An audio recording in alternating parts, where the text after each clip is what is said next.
Olá! Sejam bem-vindos ao segundo dia do 13º Fórum Nacional Oncoguia.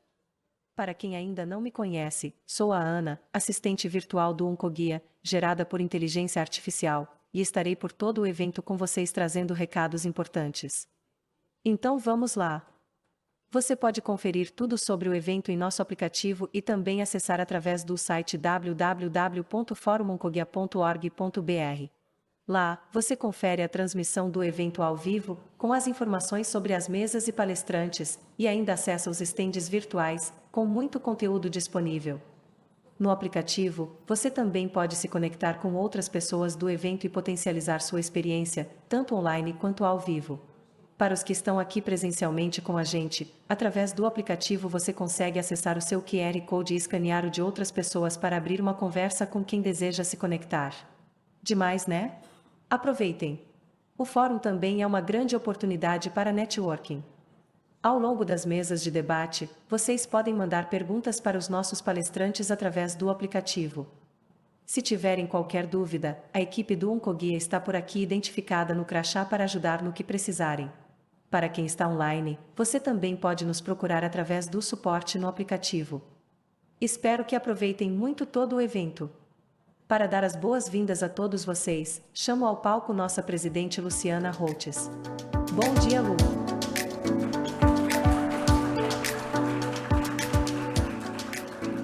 Bom dia, gente! Bom dia, Ana! Vocês estão gostando, gente, da nossa assistente virtual, gerada por inteligência artificial, contando com a ajuda do ChatGPT, tá? Então, foi tudo isso. Novidades aqui do nosso fórum.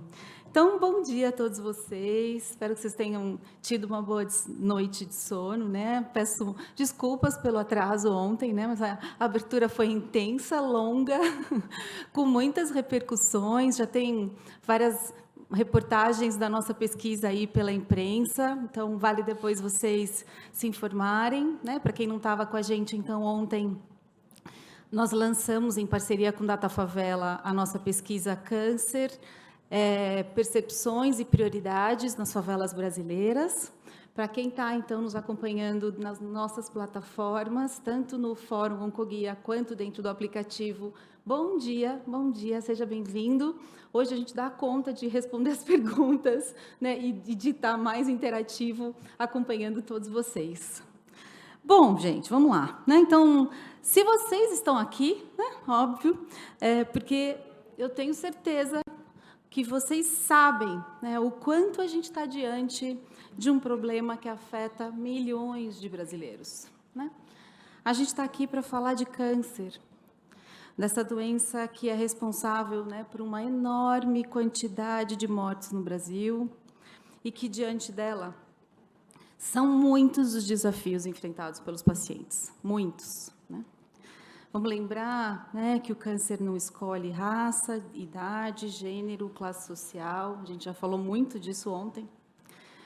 Qualquer pessoa pode ser afetada por essa doença, e isso significa que todos nós aqui presentes, né, estamos sujeitos e podemos sim, né, também enfrentar essa realidade em algum momento da nossa vida.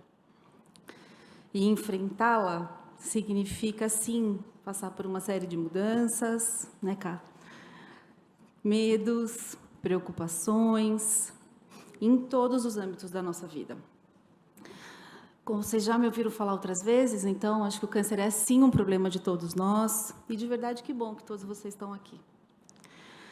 Nossa agenda, então, né, nos próximos dias, ela contempla os principais desafios enfrentados pelos pacientes com câncer. Isso é super importante contar para vocês.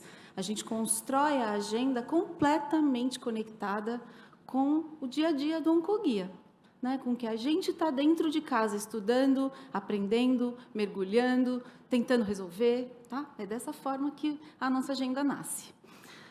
Hoje, a gente começa, então, na parte da manhã inteira, né, mergulhando de verdade nos principais problemas, do acesso às biópsias, né? Gente, o que é a biópsia no mundo do câncer, né? É literalmente aquele exame que muda da noite para o dia a vida de alguém. Completamente central e lotado de problemas, né, Dr. Clóvis? De forma muito profunda, no período da tarde, a gente vai falar, então, da falta de acesso aos tratamentos mais efetivos para quem depende do SUS. Tá? Então, logo depois do almoço, o Dr. Rafael Calix está aqui, né? O Rafael começa fazendo, então, toda uma contextualização para a gente relacionada aos avanços da oncologia, e a gente vai para a nossa mesa, né, do nosso tema tão importante do Meu SUS não é igual ao seu SUS. E o que a gente está falando, né? A gente já vem falando há muito tempo do quanto, na prática, a gente vê o tratamento dessas pessoas do SUS sendo definidos pelo CEP, pela sorte, né? Afinal de contas, o que a gente sabe é que não existe um alinhamento entre o que os centros de oncologia oferecem. Não existe uma concordância em termos de um protocolo, né, o famoso PCDT, não existe nenhum tipo de alinhamento, nem aos protocolos internacionais, nem ao que a Sociedade Brasileira de Oncologia Clínica, por exemplo, tem de consenso para o que deveria ser oferecido para aquele determinado tipo de câncer. Na prática, obviamente, a gente não está monitorando o desfecho clínico, que é outro problema nosso, né? Mas todos nós aqui sabemos que esses pacientes estão pagando com as suas vidas. É disso que a gente está falando, né? De uma desigualdade no acesso à saúde muito cara. Vamos lá, né? O fórum ele é um espaço de aprendizado, de colaboração, de construção de próximos passos, tá? Como falei para vocês, o Onco sai daqui, sim, né, com várias lições de casa, mas, gente, a gente também quer que vocês saiam, tá?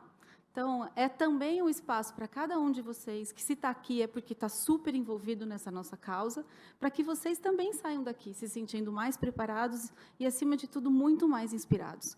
Ontem, algum jornalista me perguntou, né, depois que a gente conversou muito, né, Tiago, sobre essa questão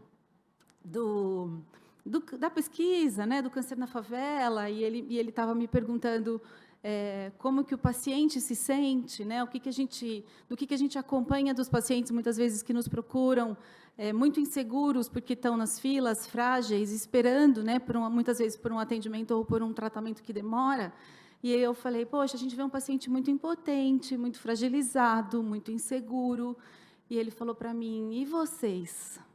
Né? Como é que vocês ficam, né, diante disso? Né? E eu respondi para ele com muita segurança, que eu acredito muito, né, que tudo isso pode mudar, senão a gente não estava aqui, de verdade. Né? Eu tenho, sim, muita esperança, mas a gente precisa trabalhar muito para mudar essa realidade, e é juntos, né, gente? É todo mundo junto aqui. Então, em nome de todas essas pessoas, né, que, de alguma forma, foram ou estão impactadas pelo diagnóstico de um câncer no nosso país, tá? Essas pessoas que, nesse momento, eu estou aqui representando, viu, Silvia, viu, Mônica, viu, Késia? Muito obrigada, né, por esse lugar que eu represento, né, que eu estou aqui para defender e para dar voz, tá bom? Depois vocês vêm aqui também. Eu dou início ao nosso 13º Fórum Oncoguia. Bom dia, gente, bom dia.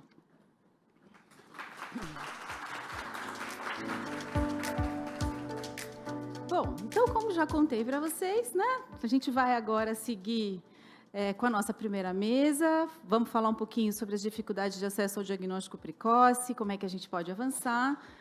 E aí, doutor Clóvis, né, eu preciso de você aqui comigo. Por favor, seja bem-vindo.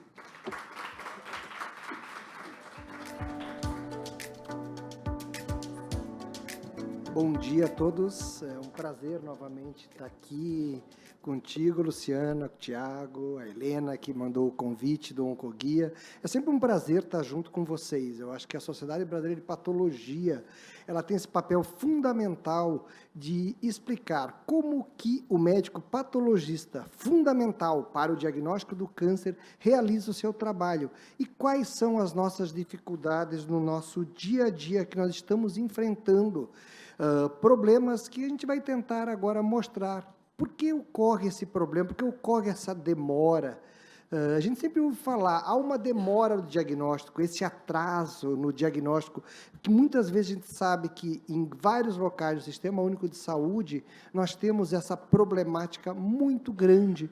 E como que a Sociedade Brasileira de Patologia, ela pode ajudar todas as esferas governamentais com as nossas propostas para que todos os pacientes tenham um diagnóstico rápido, efetivo, seguro e muito claro para podermos ajudar ele no seu tratamento.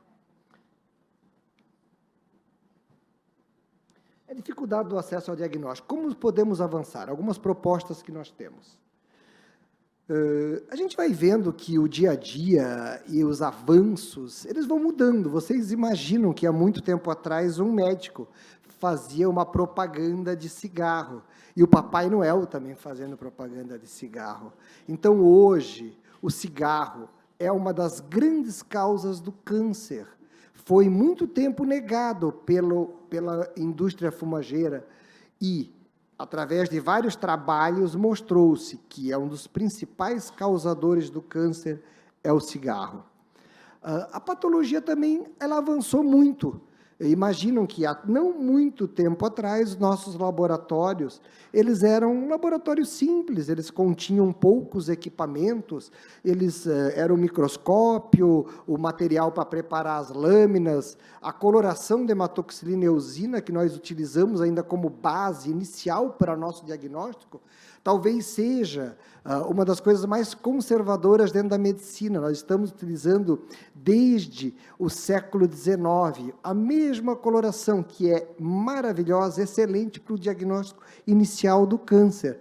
Só que esse diagnóstico ele foi evoluindo. Antes a gente dizia, é um câncer. Aí a gente começou a avançar. Dar um nome maior para ele. Hoje a gente diz aonde esse câncer está lá dentro das células, lá na parte integrada do DNA, e como que essas alterações elas podem dar tratamentos para o paciente.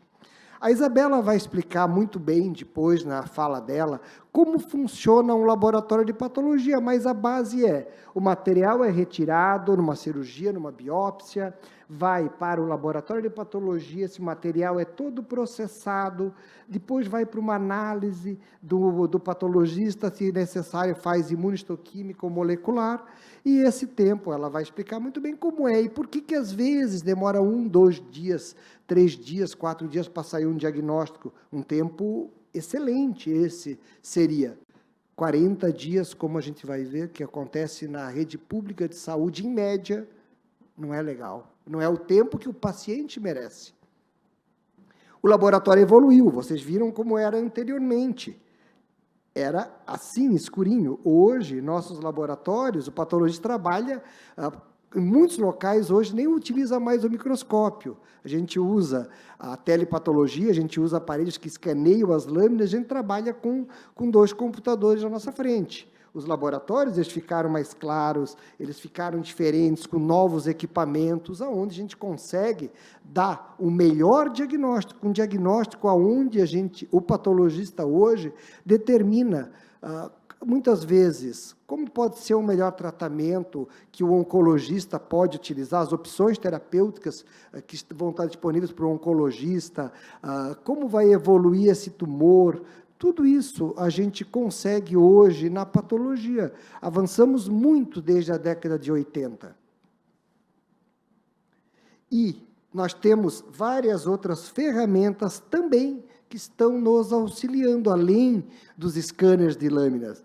A inteligência artificial, ela veio para ficar. E como eu sempre digo, a inteligência artificial, se a gente só mudar as duas letrinhas ali, em vez de IA, a gente bota para AI, é aumento da inteligência. A gente vai ter um aumento da nossa inteligência, isso vai facilitar o nosso dia e vai ajudar no diagnóstico, e isso vai ajudar primariamente o paciente, que é a causa que a gente faz medicina. É por isso que nós somos médicos, é para ajudar realmente os pacientes. Só que temos um problema aí. Aí nós temos a chamada tabela SUS. Quando um diagnóstico de câncer paga R$ 40,78 e um preventivo de colo de útero, R$ 13,72. Quando a mulher vai na manicure, só para fazer a mão, já gasta mais, dependendo, mais que R$ 40,78. Então, um diagnóstico de câncer custa menos do que fazer a mão na manicure.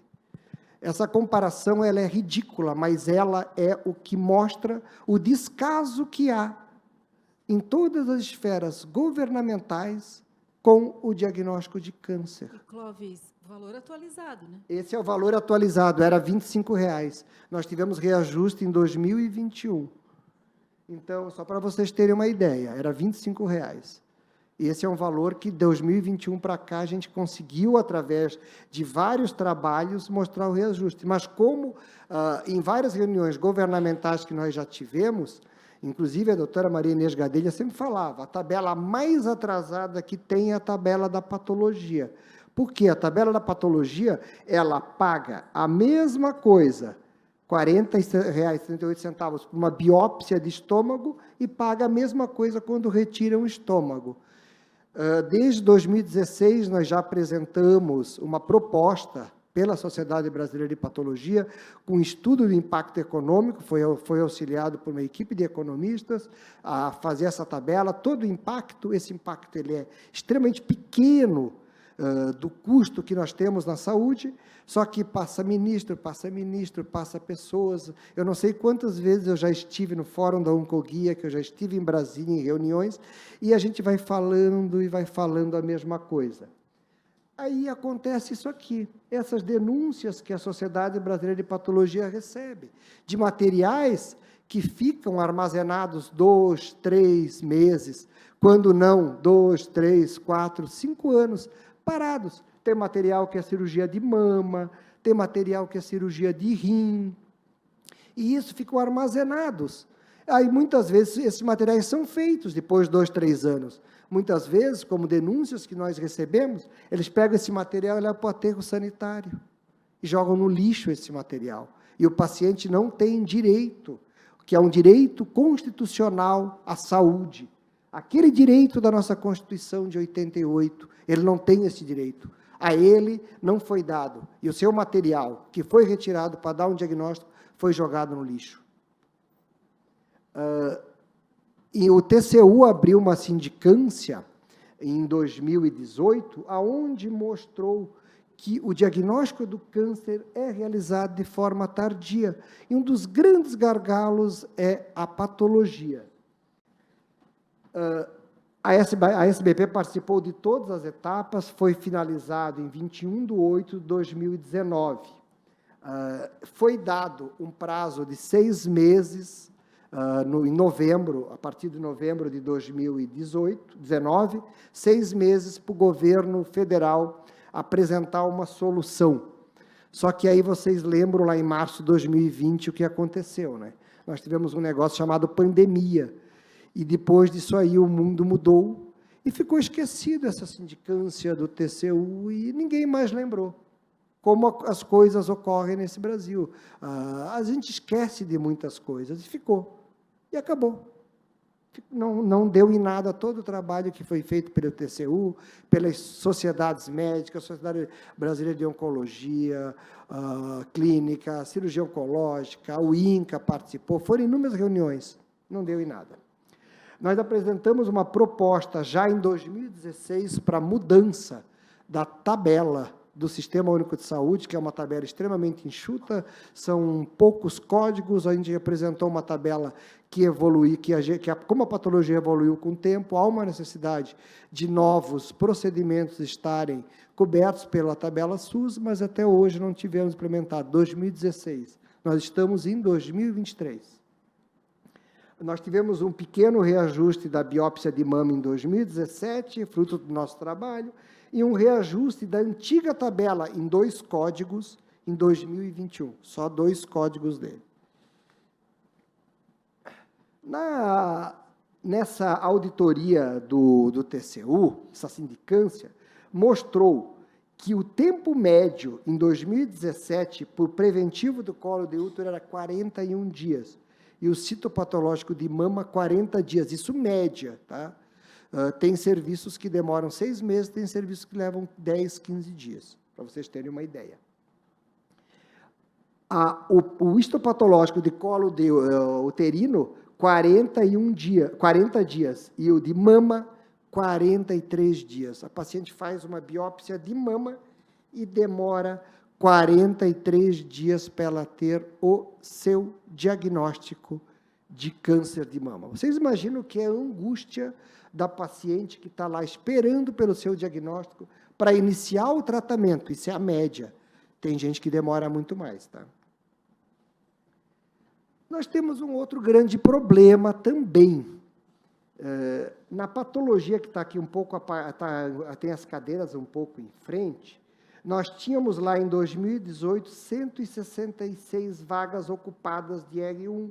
Em 2021, 105 vagas ocupadas. Nós tivemos uma diminuição de 40% das vagas ocupadas pela patologia. Nós não estamos conseguindo influenciar que os médicos virem patologistas. Profissional, médico fundamental para o diagnóstico de câncer. O que afasta o jovem? Afasta o sucateamento das nossas residências médicas. Muitas residências hoje não têm a imunistoquímica, o baixo valor pago para o patologista nos órgãos públicos, especialmente, pelo Sistema Único de Saúde e nos serviços públicos, isso está afastando. E esses números eles vão diminuindo à medida que o jovem entra na residência, há uma desistência muito grande, especialmente em algumas residências que ele chega lá, ele vai faltar insumos, como eu estava conversando ontem, no Hospital de Clínicas da Universidade Federal da Bahia, a nossa primeira faculdade de medicina do Brasil. Nós temos só 2 patologistas trabalhando no hospital de clínicas, aonde faltam insumos, aonde o residente não se sente encorajado a continuar a residência. O que acontece? Ele desiste. É isso que ocorre. Há um descaso enorme. Aí chega lá, os oncologistas precisam fazer imuno. Essa semana nós não temos os insumos. Aí essa semana aquele paciente não tem o diagnóstico dele, não vai poder fazer o painel prognóstico de mama, nada disso. Isso é o comum de ocorrer nos hospitais universitários hoje no Brasil. A proposta da SBP é uma nova maneira de remuneração, uma nova tabela que está desde 2016 com o Ministério da Saúde, apresentada à equipe de transição do atual governo. Eu conversei ontem à noite com o doutor Fernando, e a SBP vai procurá-lo, e nós iremos apresentar novamente a esse governo a proposta da SBP, a mesma lá de 2016, 7 anos atrás. Melhoria das residências médicas, é necessário um corpo clínico qualificado e estrutura para imunistoquímica e patologia molecular, que nós não temos na maioria das nossas residências médicas hoje. Parcerias públicos-privadas nos hospitais universitários, fundamental para um bom desempenho dos hospitais universitários e da prática da patologia. Parcerias públicos-privadas para as demandas reprimidas do Sistema Único de Saúde, necessária para evitar que aquelas peças fiquem paradas 2, 3, 4, 5 anos, ou no final sejam jogadas no lixo. utilização da telepatologia e da inteligência artificial para o Sistema Único de Saúde para melhorar o diagnóstico, qualificar esse diagnóstico, e serviços qualificados e com programas de controle de qualidade para todas essas partes acima, todas as parcerias público-privadas. Não adianta só ter parceria público-privada e botar qualquer laboratório, não. Nós queremos que sejam laboratórios qualificados e com programa de controle de qualidade, que a SBP tem, que é o Programa de Acreditação e Controle de Qualidade, que é o PAC. Porque uma patologia sem qualidade, sem qualificação, não é uma patologia. A nossa patologia tem que ser uma patologia de qualidade, uma patologia que garanta um diagnóstico claro, preciso, para que o paciente tenha direito a um bom tratamento. A Sociedade Brasileira de Patologia era muito preocupada com o seu programa, com a qualidade de acreditação. Nós temos nosso programa próprio de acreditação e controle de qualidade. O programa foi feito entre 2016 e 2017, foi na nossa primeira gestão, e hoje nós temos vários laboratórios já acreditados no Brasil. Nós teremos agora, no Rio de Janeiro, o simpósio de síndrome genética, vai ser o primeiro simpósio feito pela Organização Mundial de Saúde aqui no Brasil, e eu convido a todos para participarem desse simpósio, que vai ser no Rio de Janeiro, no mês que vem. E se a Rita Lee estivesse aqui hoje conosco, ela ia dizer que me cansei de lero-lero. Dá licença, mas eu vou sair do sério. Opa! Quero mais saúde. Obrigado.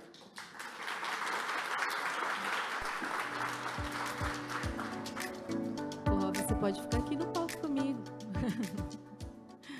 Bom, gente, acho que para complementar, né, a gente conversou, né, Clóvis, a gente ficou pensando, a gente já sabia, né, o que Clóvis ia trazer todos esses desafios, a gente já vem trabalhando junto faz tempo, a gente vai seguir caminhando, e a gente falou, eu falei para o Dr. Clóvis, como é que a gente também mostra o que dá certo, né? Onde que a gente pode aprender com quem está fazendo, né, dentro de um modelo que foca em qualidade, em agilidade. Então, doutora Isabela Werneck, por favor, né, patologista da Redditor, muito obrigada por estar aqui com a gente. Bom dia a todos. Eu começo falando que é um prazer imenso estar aqui, né? Eu já sigo a Luciana há muitos anos, desde a minha época de AC Camargo, então é a primeira vez que eu estou aqui no Oncoguias e realmente é um prazer enorme e já deixo de público minha admiração e meu agradecimento por tudo que você tem feito pelos pacientes com câncer no nosso país. Bom, então eu vou mostrar aqui, o interessante é que, não sei se vocês sabem, mas a Redditor não existia um laboratório de anatomia patológica na Redditor, tá? Ela usava laboratórios terceirizados e há 5 anos, um pouquinho mais, ela entendeu que não dava para fazer oncologia de qualidade sem uma patologia de qualidade. E aí foi nesse momento que ela nos procurou, o Dr. Fernando Soares, que era meu chefe no AC Camargo, e deu um desafio, né, do tipo, como a gente criar um laboratório central, uma rede que a gente consiga suprir com qualidade todos os hospitais da rede, né? Então, é um pouquinho disso o que eu vou mostrar para vocês, né? Espera aí, deixa eu ver como eu avanço aqui. Bom, Clóvis já mostrou alguma coisa, né?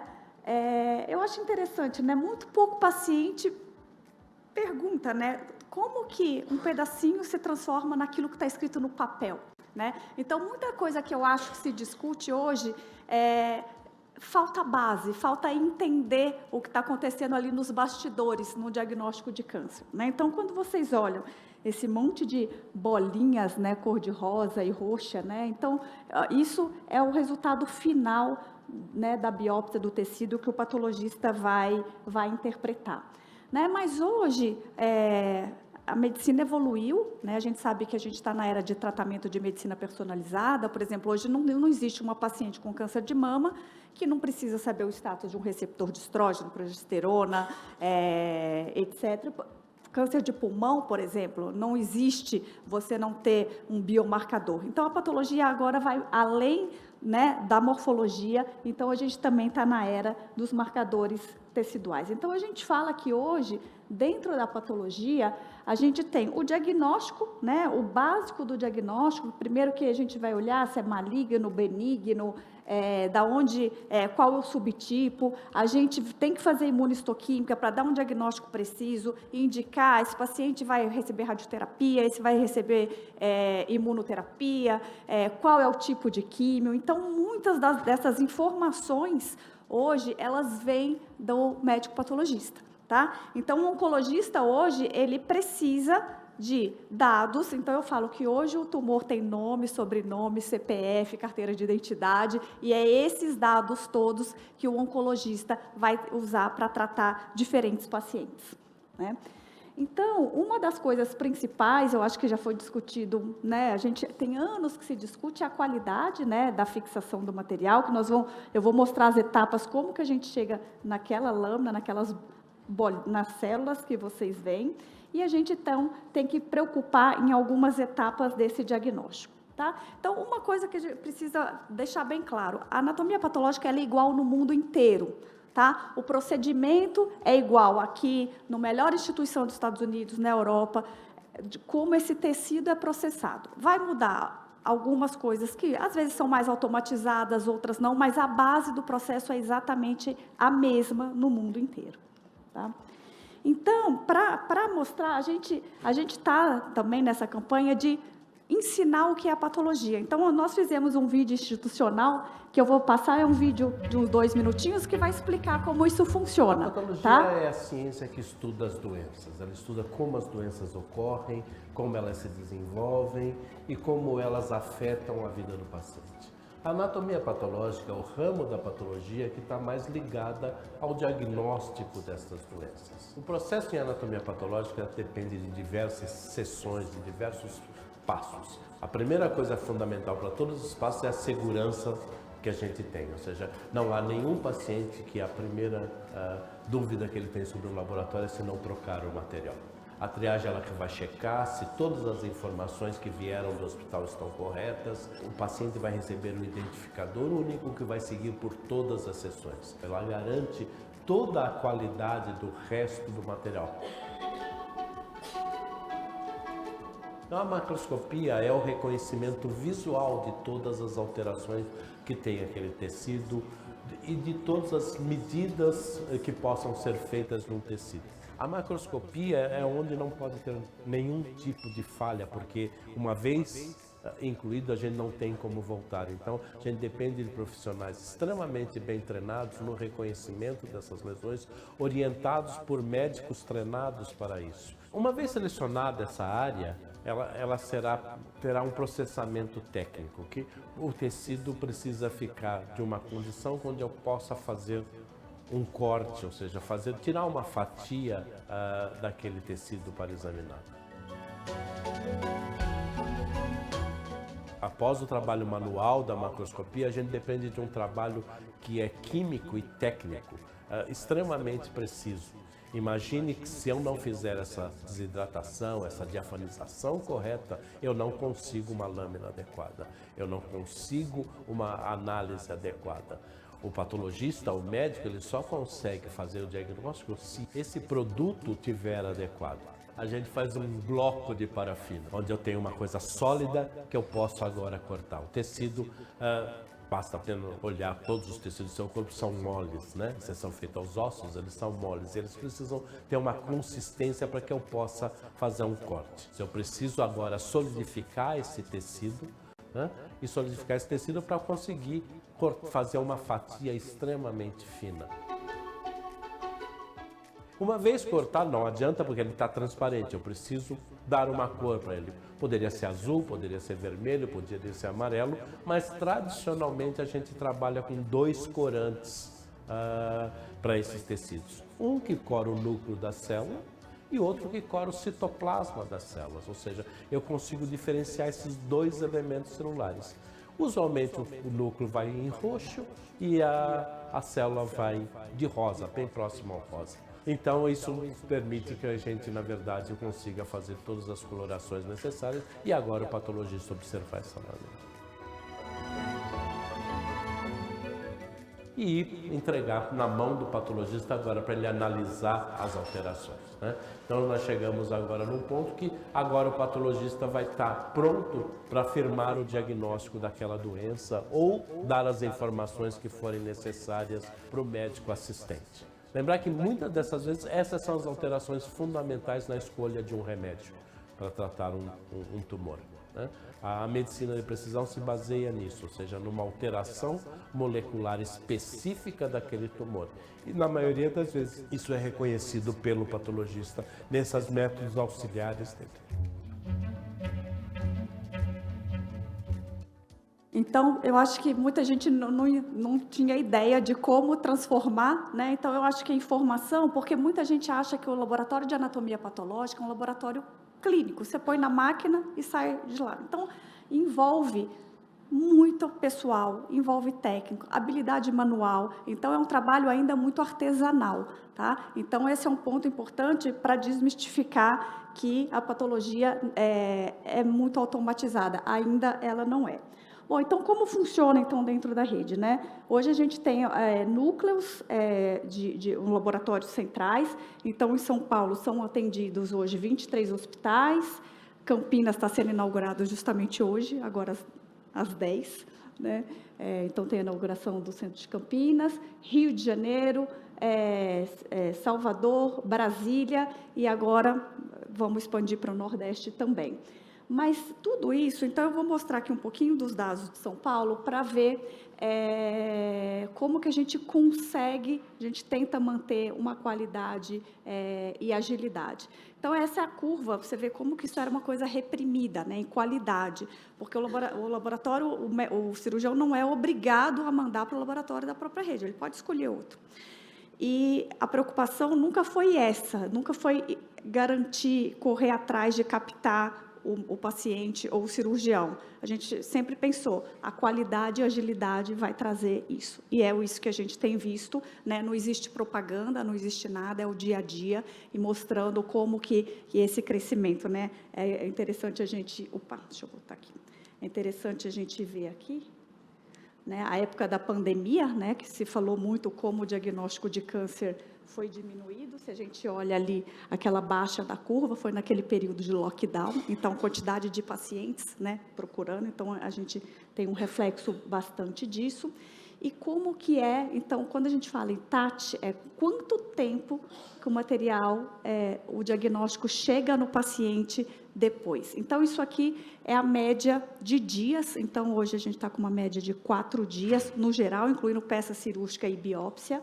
Se a gente estratifica, peça cirúrgica, mais ou menos 5 dias depois, e biópsia, às vezes, né, média de 2, 3 dias. Isso porque não dá para correr mais. Vocês viram que existem processamentos, né, procedimentos, que a gente tem que passar o material. Então, dá para soltar uma biópsia em 24, 48 horas? Dá, né? Com planejamento, a gente consegue, tá? Então, essa é a média de 18 mil pacientes mês em São Paulo, que tem sido atendido. Com 3 dias, esses pacientes têm o resultado de biópsia, 5 dias tem resultado de peça. E é interessante a gente ver que quando a gente tem um aumento do volume no laboratório, aumenta um pouco do prazo, porque justamente a gente não depende só de máquina, a gente depende de funcionário, a gente depende de pessoal.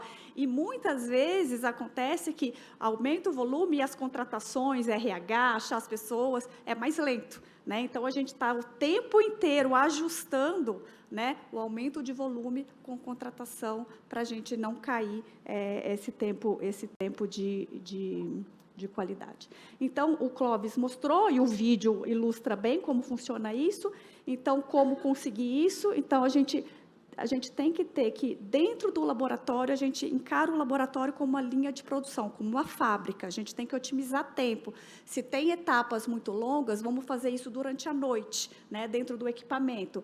E a gente vê, hoje a gente tem um total de mais de 100 pessoas, isso a gente não está falando de médicos, nós somos um grupo hoje de 42 patologistas em São Paulo, aqui eu não estou falando nem do Rio e nem de Salvador, só para a gente. Então, é um laboratório grande para poder entregar com essa qualidade que precisa. Então, mais ou menos, a gente tem, né, um transporte que ele é rastreável dos hospitais, que dependendo do volume passa uma vez por dia, dependendo até 2 vezes por dia. Então, ele chega no laboratório no mesmo dia, ou no dia seguinte pela manhã ele já é registrado. Ele passa para a macroscopia, lembrar que ele tem um tempo de fixação, material no formol de 6 a 48 horas, então, é o tempo que ele está sendo registrado, então a gente não perde o tempo, a fixação já está ocorrendo desde o centro cirúrgico, tá? Então, a gente consegue fazer essa macroscopia. Quando ele vai para a parte técnica, geralmente ele precisa ficar umas 8 horas no equipamento, então a gente tem funcionários que trabalham até meia-noite, coloca no equipamento e aí o equipamento vai trabalhando à noite, né? Essa etapa química que o material precisa passar. No dia seguinte, né, esse material precisa novamente de funcionários, então um grupo chega às 6 da manhã, é a primeira turma, ou 5, se eu não me engano, né? E para continuar esse trabalho manual. Né? A gente tem os protocolos de coloração e um tempo de organização de distribuir nas bandejas até ir pela análise para o médico patologista. E aqui entra o tempo do médico. Né? Tem casos que a gente fala, o caso é simples, ele lê o livro. Tem casos que são muito raros, a gente precisa de ter um tempo, vai estudar, né, vai ler um artigo, etc. Então, existe uma variação também, que é o tempo do patologista. Mas, mesmo assim, o que a gente observa na grande maioria, o atraso maior está na parte técnica. A lâmina não chega para o patologista, tá? Ou chega numa qualidade inadequada, e aí a análise é mais difícil. Então, preparar um laboratório de qualidade é fundamental para que a gente tenha agilidade e qualidade no diagnóstico também, tá? A gente tem um processo de liberação e envio dos laudos também, porque não adianta eu laudar e como é que o médico fica sabendo. Então, 1 hora depois, o sistema já dispara um e-mail com o laudo para o médico, então, o médico já sabe, 72 horas após, o paciente tem acesso ao resultado no portal do paciente. Isso por quê? Para o médico ver antes, preparar, chegar na consulta, já ter estudado, para agilizar quando o paciente chega. Então, o médico ele tem esse acesso antes, tá? Então, até o laudo, o paciente ter acesso pelo portal. E outra coisa interessante que a gente criou foi esse termo, essa opção do meio. Todo laudo que é maligno ou pré-maligno, porque, por exemplo, você vai fazer uma endoscopia. Tem muito paciente que faz endoscopia, não sente nada e não volta. Então, hoje, todo diagnóstico de câncer gera um alerta para uma enfermeira dentro da unidade hospitalar, que a função dela é o quê? Ligar para o paciente e garantir que ele volte à consulta. Tá? Para não deixar que esse paciente com diagnóstico de câncer se perca e não volte. Tá? Então, isso também é interessante, foi uma ferramenta que a gente criou por necessidade de detectar, né, no dia a dia de médico, falar assim, nossa, o paciente voltou, eu nem reparei, ele tinha um diagnóstico e no meio de tantos outros endoscopias, por exemplo, ficou. Então, esse é um alerta e funciona muito bem para a gente garantir que esse paciente seja alertado e garanta um retorno à consulta. Então, eu falo, é difícil dar certo? Não, não é difícil. A gente precisa, né, de um tripé, investimento. Então, tem a instituição, o governo, tem que entender que é importante, tem que ter um investimento, dá para automatizar algumas etapas, né? Gerenciamento, a gente precisa saber o que está acontecendo no laboratório, ter esses dados, 40 dias por quê? Né? Onde está parando? É no transporte? É dentro do laboratório? É porque não tem equipamento? Não tem patologista suficiente para laudar as lâminas que já estão prontas? Então, a gente precisa estar dia a dia entendendo o que está acontecendo no laboratório e criar processos, né, para otimização de tempo.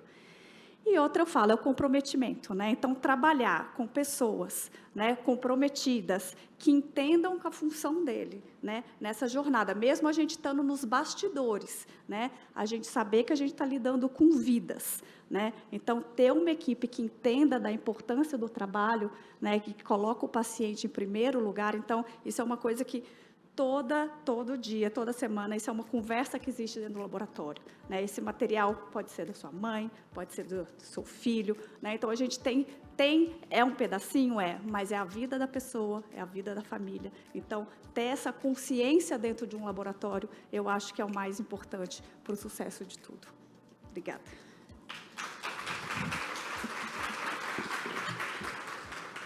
Por favor, doutora Isabela. Tá aqui. Bom, gente, conforme eu falei de manhã para vocês, a gente de verdade separou a nossa manhã toda para conversar, né? Daqui a pouquinho outros especialistas se juntam aqui e acho que te ouvindo, né, Isabela, te ouvindo, Clóvis, a gente vem dentro do Oncogui, a gente trata, né, essa questão da jornada da biópsia como uma jornada da biópsia, né? Então ficou muito rico aqui, acho que acompanhar o teu vídeo e entender e acho que para todo mundo, né, gente, o quanto tem nesse pedacinho aqui da conversa, né, a gente está olhando a foto, né? E para chegar na foto, tudo o que precisa acontecer. Daqui a pouquinho a gente vai entender os desafios da hora de fazer a biópsia mesmo, né? Doutor Sérgio está aqui da sobre isso para contar, assim, a tal da biópsia guiada por tomo, né? Que precisa de um equipamento especial, que precisa de uma agulha especial. Então, está tudo isso super envolvido e aí, obviamente, impactando essa demora, esse resultado com qualidade, que, como está claro aqui, né, gente, que a Isabela acabou de falar, é da vida de alguém que a gente está falando. Outro pedaço que a gente vem discutindo muito é a demora. Você falou aqui de 4 dias, né? Você falou, e o doutor Clóvis falou de 40, né? Que já lá atrás o relatório do TCU trouxe. A gente fez recentemente uma enquete nas nossas redes sociais. E a média foi também, né? Ali em torno de 45 dias, mas teve muito relato de paciente que demorou 3 meses. Assim, como é que fica, né, gente? O impacto disso na nossa lei dos 30, o impacto disso na lei dos 60, e acho que o impacto disso de verdade em começar logo esse tratamento e não ter um paciente esperando ali, vivendo uma doença que está crescendo e que está avançando, né? É disso que a gente está falando o tempo inteiro. Clóvis, chegaram aqui algumas perguntas. Deixa eu começar trazendo, né, a voz da nossa turma que está online. Deixa eu ver aqui. A Rosalva já fez essa pergunta ontem, né? E ela fala: a biópsia ainda é um dos maiores gargalos para o SUS. Aí ela fala assim: como garantir mais serviços de referência no SUS quando os valores da SIGTAP não cobrem os custos dos materiais? E aí acho que eu também, antes disso, né? A Isabela está mostrando, né, a quantidade de laboratório conectado, né, de todo mundo trabalhando junto, de uma forma muito orquestrada, né? Como que é isso no SUS? Assim, sei lá, a biópsia ela é feita dentro de por exemplo, de um CACOM, e aí fora o laboratório, dentro do laboratório. Dá um exemplo, por exemplo, para a gente, como acontece no SUS. Bem, eu vou dar um exemplo do que nós fazemos no meu laboratório que atende um CACOM. Nós atendemos um CACOM no Rio Grande do Sul, e o tempo médio também nosso de liberação de material é 3, 4 dias para o CACOM. Estou falando de um serviço privado que tem uma parceria com um CACOM. Nós atendemos ele num serviço privado. Mas hoje a gente sabe que em muitos locais o paciente vai fazer a biópsia não no CACOM. Ele faz no ambulatorial, na rede. E esse material, ele vai para a Secretaria de Saúde, e lá ela vai destinar ele ao laboratório que atende. Vou dar um exemplo do interior do Rio Grande do Sul. Em várias cidades não tem um laboratório de referência. Aí vai para o laboratório central do Rio Grande do Sul. O laboratório central do Rio Grande do Sul não consegue dar conta da demanda. Então, ele manda para outros laboratórios. Só que aí tem que mandar para Porto Alegre. Porto Alegre aí recebe material. Quando junta uma caixa, aí eles mandam para algum laboratório, depois de 1 mês, 2 meses, mandam para esse laboratório bota na rotina e libera. Então, o tempo médio de um serviço do interior do Rio Grande do Sul que não tem um laboratório de referência pode ser de 2, 3 meses. Estou falando do Rio Grande do Sul, que é considerado um dos estados ricos do Brasil. Aí você imagina outros estados aonde você tem menos laboratórios de patologia, como vai ser o atendimento para o paciente. Então, quando a gente fala uma média de 40 dias, a gente pega um laboratório que dá em 3 dias, um diagnóstico, para o laboratório que dá 3 meses, 4 meses, 6 meses, 1 ano, o diagnóstico. Nós temos uma falta muito grande. Não existe uma conexão de rede. Essa rede que a Redditor criou nos serviços dele, essa rede não existe no Sistema Único de Saúde. Não existe. Há uma total desconexão. Então, como a gente vê no Hospital de Clínicas da Universidade Federal da Bahia, com 2 patologistas trabalhando, atendendo todo o Hospital de Clínicas. De que maneira? Não tem como. É humanamente impossível dar conta da demanda. Aí vai acontecer o quê? Vai atrasar, o material o material acaba, então aí não conseguem fazer aquele diagnóstico. Então, se não houver um investimento e não houver uma organização, essa organização que a Sociedade Brasileira de Patologia já apresentou ao Ministério da Saúde, nós podemos ajudar para criar uma rede a nível nacional, usando, quando for necessário, equipamentos automatizados, usando a telepatologia, usando a inteligência artificial. Nós podemos fazer isso, mas tem que haver principalmente uma boa vontade de todas as esferas governamentais. Só complementando o que o Clóvis falou, um pouquinho antes da pandemia, me chamaram, inclusive, em Manaus, porque eles tinham um acúmulo de peças, como a gente poderia ajudar. A gente chegou lá, num galpão, tinha casos de 3 anos, estômagos, mamas, há 3 anos parado. Falei, gente, esses pacientes provavelmente já foram a óbito, né? Vocês têm ficha do paciente, dado do paciente? Não, não temos. Então, a situação realmente em algumas regiões do país é muito crítica, é muito caótica, né? Quando a gente fala 40 dias, né, o Clóvis estava falando, eu falei, esse diagnóstico saiu. A gente tem, acho que o buraco é mais embaixo ainda, né? A gente tem muito centro que o diagnóstico nem sai. Como eu falei, há uns anos atrás, nós recebemos uma denúncia que também na Bahia, de peças cirúrgicas que foram jogadas no lixo, porque demorou para dar o diagnóstico, então, como não interessava mais... Não sabe o que faz, esconde, né? Aí, quando tu não sabe o que faz, é como aquela coisa, é como a sujeira, tu bota embaixo do tapete. Então, eles botaram no aterro sanitário todas as peças cirúrgicas. Acabaram com o problema, né? Mas de uma maneira trágica, né? É esse descaso que nós estamos alertando que existe a nível nacional. E que a gente pode realmente dar essa solução. Só que a Sociedade Brasileira de Patologia tem que ser ouvida. Não adianta nós termos bonitas políticas de combate ao câncer, se a Sociedade Brasileira de Patologia, se o patologista não é ouvido, porque não vai haver nenhuma política de câncer no Brasil sem a participação do patologista, sem uma organização de uma rede de diagnóstico no Brasil. Então, lei dos 60 dias, lei dos 30 dias, ela é muito bonita no papel, ela nunca vai conseguir ser aplicada se não houver uma política para o diagnóstico do câncer. E se a Sociedade Brasileira de Patologia não for ouvida com as nossas demandas e com as nossas propostas, por quê? Não é de uma cartola que você vai tirar uma coisa mágica para o diagnóstico. Você precisa de um profissional, e esse profissional é o médico patologista. Estou pensando aqui, né? Acho que outro ponto que você traz que incomoda, né? É a história de cadê os patologistas, né? E aí a Isabela traz a relevância que tem o teu olhar, né? Também a hora que você para olhar ali aquele pedacinho e precisa muitas vezes estudar, porque aquilo ali você nunca viu na vida, né? Então, assim, dá para pensar em contar com a inteligência artificial nessa etapa? Pelo menos, sei lá, numa etapa inicial e depois vai para você? Não, como é que é isso, assim? Como é que a gente vai dar conta se não tem gente? O que que eu penso? O problema não é nem não ter... O problema...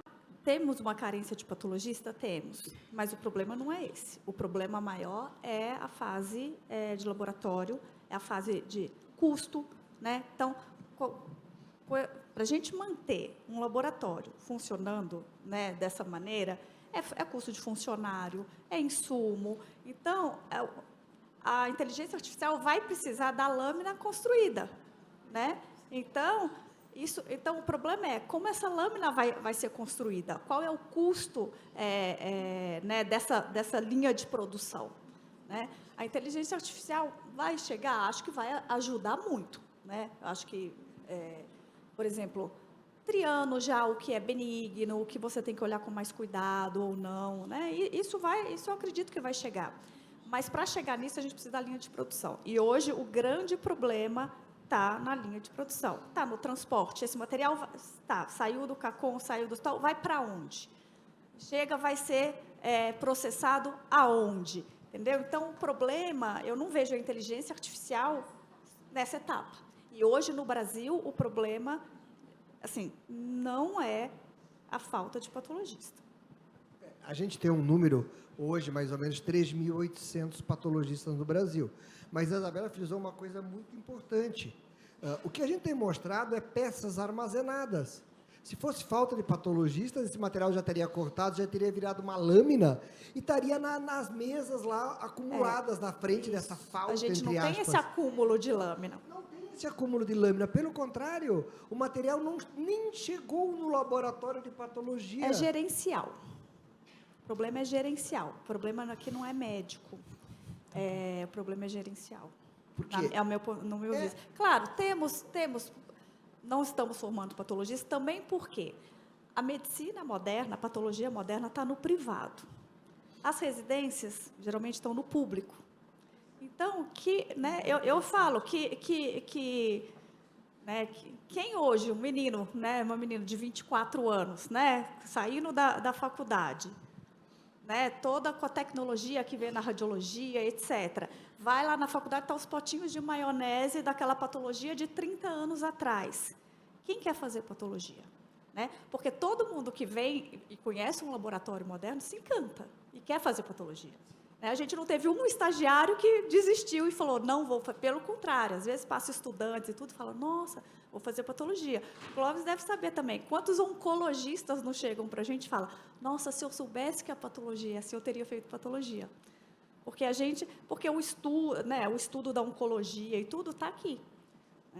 Então, a gente tem esse problema do sucateamento, que o Clóvis mostrou bem, e da linha de produção. Para mim, o problema está mais embaixo. O problema é bem antes ali, porque ele não chegou para o patologista. Não chegou. Então, nós não temos uma rede pública organizada em quase nenhum estado, em praticamente nenhum estado. Eu sei que São Paulo, na cidade, tem alguma coisa organizada, mas, assim, se for pegar a maioria dos estados, eu pego o Rio de Janeiro. O Rio de Janeiro não tem uma rede conectada do SUS. Nós temos lá vários hospitais federais e, quando falta, muitas vezes, os insumos no Hospital Federal X, vai para o INCA, que aí já tem um acúmulo de coisa também, e aí a coisa vai atrasando. Estou falando também uma cidade como o Rio de Janeiro, que é uma cidade rica. Tá? Então, assim, são exemplos de locais que deveriam dar certo e que, infelizmente, por uma falta de organização, porque nunca chamam a sociedade, nunca chamam, muitas vezes, o patologista. Tem alguém lá que não entende nada como é que funciona, acha que aquele potinho de maionese, tu joga dentro de uma máquina, vai virar um ketchup. Não é assim que funciona. Não é assim que funciona. Clóvis e Isabela, assim, a gente ainda vai ouvir mais especialistas para complicar um pouco a nossa vida, mas antes disso eu queria chamar você, Silvia, que você está pedindo para falar um pouquinho, eu queria te ouvir.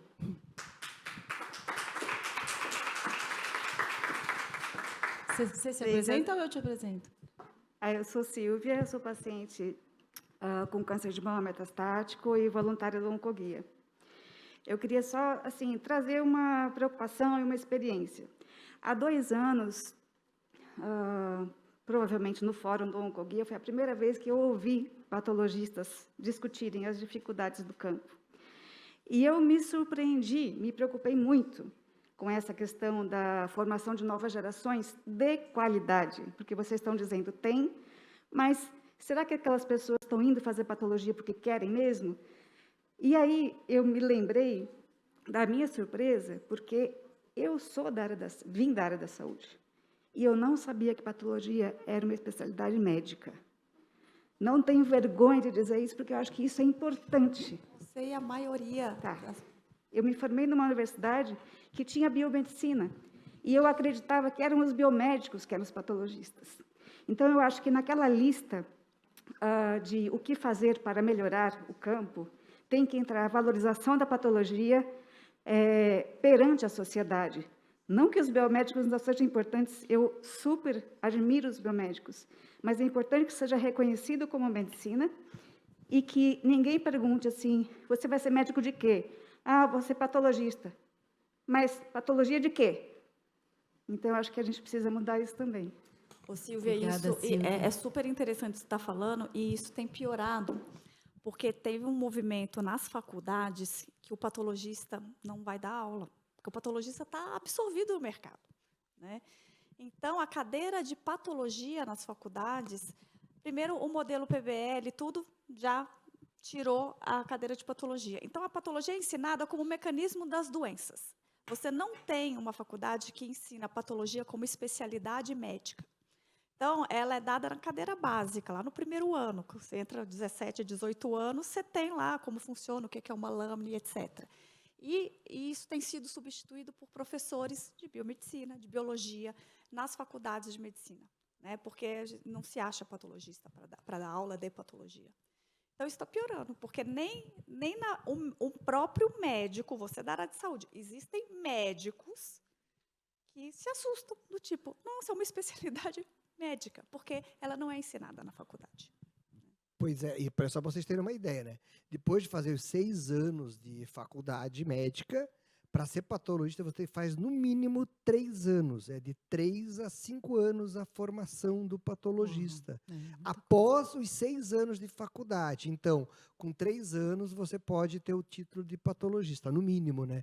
E a gente tem áreas de especialização que pode fazer mais 1, 2 anos depois, né? Então, uma residência full time, aonde você aprende todo o mecanismo das doenças. Imagina, o patologista vai ter que aprender sobre câncer de cólon, câncer de mama, câncer de colo uterino, câncer dos ossos. São todos mecanismos totalmente diferentes, histologicamente diferentes, além de ter que aprender toda como é que é feita a imunistoquímica, a parte molecular, além disso a citopatologia de colo uterino, mama, tireoide e todas as outras. Então, é uma residência realmente puxada, onde você tem que absorver todo esse conhecimento. E não tem como hoje falar em câncer e diagnóstico de câncer sem falar no patologista. Não tem como. É um profissional extremamente fundamental para esse processo. Ô, Clóvis, só para a gente complementar e para encerrar, né? Eu costumo brincar que, assim, tem gente que fala que médico é nerd, né? O patologista, eu falo que é o nerd dos médicos. Então, somos os nerds dos nerds. Então, com isso vem também muita introspecção, né? Então, é aquela pessoa que está estudando e tudo. Então, assim, gente que nem o Clóvis, o que a gente gosta de falar, isso na nossa especialidade é mais raro, né? Então, acho que talvez um pouco a culpa seja do próprio perfil, né? Daquele que fica lá estudando, escondidinho, né? Mas a gente vai mudar isso também. Bom, a gente sempre tem trabalhado no nosso trabalho de patologia para mostrar o real valor do patologista. E mostrando, e eu sempre digo, eu falo para os outros patologistas que trabalham comigo, para os estagiários que passam com a gente, eu sempre digo, aquelas laminazinhas lá, eu digo, meu paciente. É o meu paciente que está ali. Como foi falado, esse paciente podia ser minha mãe, podia ser um parente meu. Eu trato aquele paciente como se fosse a minha mãe, olhando aquilo lá da melhor maneira possível, dando o melhor diagnóstico que está na lâmina que eu posso dar, para poder ajudar da melhor forma possível aquele paciente. Então, é essa visão que a patologia moderna tem que ter. Então, a gente traz toda essa coisa diferente, nós somos mais expressivos, não é? A maioria dos colegas não é mais introspectiva. Eu já tenho uma maneira... Eu entrei na medicina para fazer patologia, eu tive um professor de cursinho que era patologista, que dava biologia no cursinho, e eu fui conhecer um laboratório de patologia numa universidade federal, olhei aquilo e disse, poxa, eu gostei desse trem aqui, quero fazer isso aqui. Dr. E aí entrei na faculdade, desde o primeiro ano eu acompanho a patologia, fiz em Santa Maria, no Rio Grande do Sul, e desde então sou apaixonado por isso. Ó, vou segurar você, tá? Vocês dois seguem aqui. A gente vai fazer uma foto de encerramento da nossa mesa. E a Helena sobe aqui para ficar no meu lugar. Então, gente, muito obrigada por hora, que a gente consegue conversando aqui.